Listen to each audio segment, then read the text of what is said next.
কাটাই কাটাই ঘড়িতে রাত 12টা। বাবিকে ঘুম থেকে তুললাম সারপ্রাইজ দেবো বলে। তো রাত্রি 12টায় আজকে 4ঠা মে স্যাটারডে। যদিও বাবি আমার কোলে এসেছিল বৃহস্পতিবার। তো সুন্দর কেকটা ম্যাঙ্গো ফ্লেভারের মেমোরি থেকে নিয়ে এসেছিলাম। তো এই কেকটা হয়েছে রাত্রির জন্য। তো বাবি 8টার পর জন্মেছিল, তাই জন্য এটা রাত্রির কেক। তো চলুন, বাবি এবার কেক কাটতে বসে পড়েছে। বাবি এই ড্রেসটা পরেছে। তো এই কেকটা এইভাবেই বানানো হয়েছে। এটা কি আপনারা জানতে চাইলে আমি অবশ্যই আপনাদের জানাবো। দেখুন, নিজের নিজেই জ্বালাচ্ছে। তো যাই হোক, তো আমি এখানে বাবির খাবারের জন্য সাজাচ্ছি।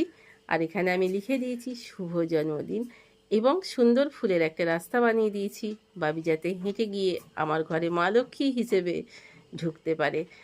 যে এইগুলো আমার করার প্রথম দিন, যেদিন আমি সন্তান নিয়ে বাড়িতে ঢুকেছিলাম, সেদিনের ইচ্ছা ছিল, কিন্তু পূর্ণ হয়নি। খাবার দাবারের প্লেট